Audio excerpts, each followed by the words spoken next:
back with chapter 7 talks about this. It says, "This is the law of the guilt offering. It is most holy. In the place where they kill the burnt offering, they shall kill the guilt offering. And his blood shall be thrown against the sides of the altar, and all of his fat shall be offered. The fat tail, the fat that covers the entrails, the 2 kidneys with the fat that is on them at the loins, and a long lobe of the liver that he shall remove with the kidneys.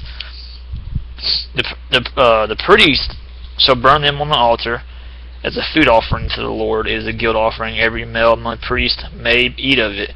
It shall be eaten in a holy place. It is most holy. The guilt offering is just like the sin offering, and there is one law for them. The priest who makes atonement with it shall have it, and the priest who offers any man's burnt offering shall have for himself the skin of the burnt offering that he has offered, and every grain offered baked in the oven, and all that is prepared on a pan or a griddle shall belong to the priest who offers it. And every grain offering mixed with oil or dry shall be shared equally among all the sons of Aaron. And this is the law of the sacrifice of peace offerings that one may offer to the Lord.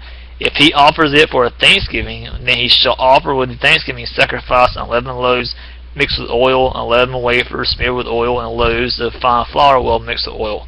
With the sacrifice of his peace offerings for thanksgiving, he shall bring his offering with loaves of leavened bread. And from it he shall offer 1 loaf from each offering as a gift to the Lord.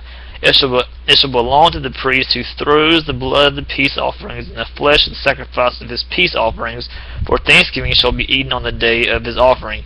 He shall not leave any of it until the morning. But if the sacrifice of his offering is a vow offering or a free will offering, it shall be eaten on the day that he offers his sacrifice, and on the next day what remains of it shall be eaten." Let's see what I'll talk about. Okay, it says, but what remains of the flesh of the sacrifice on the 3rd day shall be burned up with fire. If any of the flesh of the sacrifice of his peace offering is eaten on the 3rd day, he who offers this shall not be accepted, neither shall it be credited to him. It is tainted, and he who eats of it shall bear his iniquity or his sin.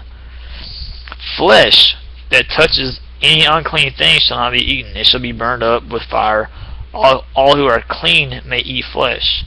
But the person who eats of the flesh of the sacrifice of the Lord's peace offerings, while an uncleanness is on him, that person shall be cut off from his people. And if anyone touches the unclean thing, whether a human uncleanness, or an unclean beast, which is an animal, or any unclean detestable creature, and they eat some flesh from the sacrifice of the Lord's peace offerings, that person shall be cut off from his people. The Lord spoke to Moses, saying, "Speak to the people of Israel, saying, You shall eat no fat of ox or sheep or goat. The fat of an animal that dies of itself, and the fat of one that is torn by beasts or animals may be put to any other use, but on no account shall ye eat it.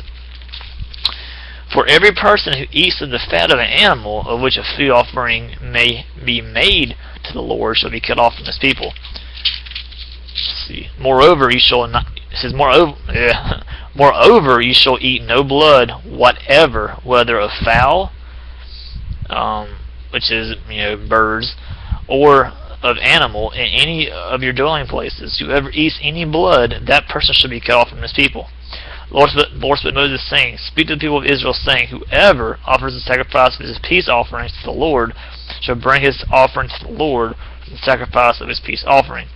His own hand shall bring the Lord's food offerings. He shall bring the fat with the breast, that the breast may be waved as a wave offering for the Lord. The priest shall burn the fat on the altar, but the breast shall be for Aaron and his sons, and the right thigh you shall give to the priest as a contribution from the sacrifice of your peace offerings.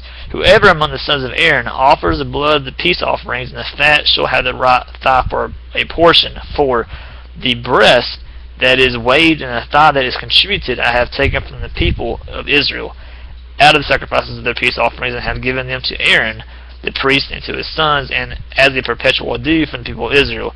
This is the portion of Aaron and of his sons from the Lord's food offerings, from the day they were presented to serve as priests of the Lord. The Lord commanded this to be given them by the people of Israel, from the day that he anointed them. It is a perpetual due throughout their generations.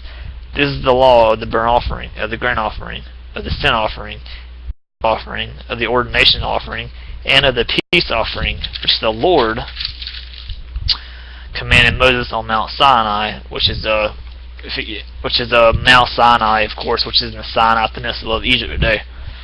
On the day that he commanded the people of Israel to bring the offerings to the Lord in the wilderness of Sinai. So, like I said, this is taking place the Sinai Peninsula.